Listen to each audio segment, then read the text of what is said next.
Welcome to Complexity Made Simple, and my name is Paul Allen.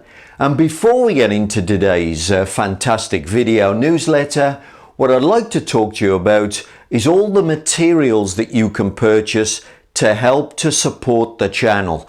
We've got these fantastic textbooks that range from the simple statistical process control for small batch production.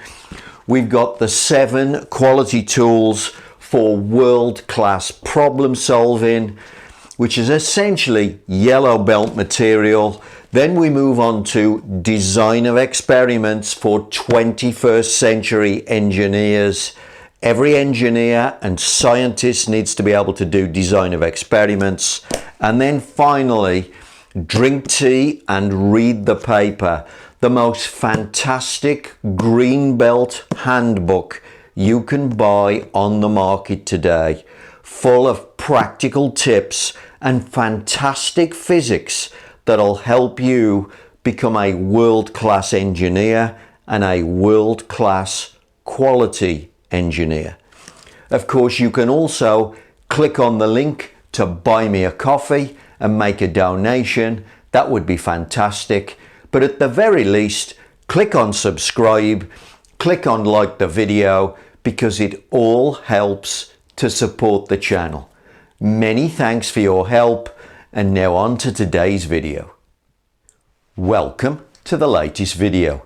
And in this video newsletter, what we're going to do is make an additional video to what a YouTube colleague of mine, Tom Mentink, has made, all about producing grade A or grade B of the same product. And the question was, what does it cost us? We're selling it anyway. So this is an additional video. Tom made a great video. I'll leave the link below. Please go and subscribe to his channel. He makes some great continuous improvement videos coming from a food perspective. So slightly different perspective to maybe what I have from a sort of electromechanical assemblies perspective. Please go and take a look at Tom's channel. But Tom made this video and I sent him a comment. I said, great stuff, but I've got additional things to add to that. So we're going to make a little additional video on my thoughts of making grade A and grade B and what could it cost you. Okay, so here's the title, grade A and B of the same product. So in other words, let's look at a little scenario. You've got, let's say, this product, A123. You're going to produce it and it starts to go through the manufacturing process. And at a certain point, one of the machines puts a flaw in it, changes the specification, makes it so that it isn't quite what the customer wanted. But some customers want it. So it splits it into what you might call grade A and grade B. And then as we flow to the end of the process, we've got customers maybe that'll give us £10 for A, they'll give us £5 for B. And Tom's question, and this was from one of his viewers, that was saying, well, in my company, nobody thinks this costs anything. How do I get them to correct this problem when it doesn't cost anything? My view, this could cost you your business. Yeah, what does this cost? Now, the one thing about this is, of course, if you measure cost in money, then it's going to be difficult to find some monetary reason necessarily to do this. Certainly a monetary reason that you can easily add up on a calculator. So because people can't see it, they don't want to fix it. But I want to take a lean perspective for a second, which is to think about waste. Waste, from a lean perspective, is not about money.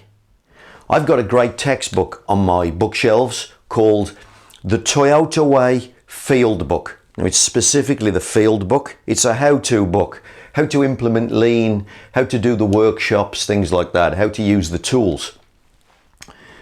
Gives great advice. One of the tips in the Toyota Way Field Book is never value your waste in money, because it will make you make some dumb decisions that could cost you your business. So waste is measured in time. Now then, let's look at what this little scenario could cost you. So let's assume, of course, in order for A and B to work, you've got to have customers sitting at the end of your supply chain. So let's say your customers come to you and they ask you for 800 of A and 200 of B. Now you're the planner, you're the factory planner. How many are you going to make? How many are you going to make? Because don't forget, this split here was decided by the process. The process chose the A and the B. You didn't deliberately manufacture it. So because you can't deliberately manufacture the 80-20 split, what are you going to do? Well, of course, the computer is going to just say, make 1,000. Okay. So the planner launches 1,000 down the manufacturing process. Then when he gets to this point, the process decides how much gets made of each. So let's say by the time we get to the end, we end up with 600 of this and we end up 400 of this. What does that cost you? Well, how about this? Let's say that's 4 customers. That's 4 customers. How many of them get deliveries? Only 3 of them. How about the other one? The other one, what's the other one waiting? Yeah, time, see? You're late. You're late. You are going to piss your customers off. If you do that enough times, guess what it costs you? It costs you your business. It doesn't cost you some stupid little monetary value. It'll cost you your business if you're not careful. Your process is deciding who to service and when. Is that a way to run your business? I don't think so. And of course, it's very difficult for the planner because this demand, of course, goes into one product. So the planner's always seeing the total demand. That's all it sees. It doesn't see the 80-20 split, the 40. It's very difficult because the bill of material, of course, just flows right down into this single product. So you're making the process really difficult to plan. You're going to let customers down. You could cost the business. But what else is going wrong? Here's something else you're doing. You're training your customers. Don't forget, you're upsetting these people so that more of them walk away. And then you're training these people, potentially, to give you less money. So you're training your customers that your product's only worth a $5. And I'll give you a little example of this. In my pocket, I've got my iPhone. This is a graded iPhone. Not sure if it's A or B. They give it different grades. But anyway, I paid 200 quid for this. Now, a real iPhone, of course, costs £1,000. But now, Apple have trained me. I can get these for 200 quid off eBay.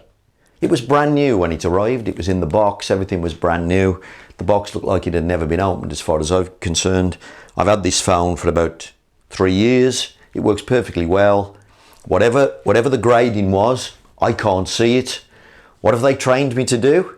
They trained me to pay 200 quid for their iPhones. Apple want me to pay £1,000. I'm never going to do that again. I'm going to buy another one of these if this ever lets me down. I've been trained. So you're upsetting these people and you're training these people to give you less money. What does that cost you? What does that cost you? If you don't think that costs you your business, I don't know what's wrong with you, but that's measuring cost in money that you can see. Lean never values waste in money. It always values waste in time, because time is always related to pleasing the customer. And that's how you should see your waste. If you do anything that destroys your ability to please the customer, that's waste. And that's going to cost you your business if you're not careful. I've got a client not far from where I live, Steelworks, and they have this exact problem. Not quite that they're selling it at a downgraded price. They're making grades of steel, and when they get the cast iron out the blast furnace, they attempt to make one of a particular grade of steel. And often, when they put the chemicals in the converter, they attempt to make grade A and they accidentally make grade C. And they say, oh, it doesn't matter because we got customers for grade C. Yeah, you haven't got customers for grade C, but what about the poor sods that are waiting for this thing? It's just like, who cares? If that's your attitude to your customers, I'm not sure you're going to be around very long. So make the right product. Don't let your process decide which customers gets product and what type of product they get. What kind of business is that? This is rolling dice. You're rolling dice on the future of your business. Making grade A and grade B product at the whim of your process could cost you your business. That's what it costs.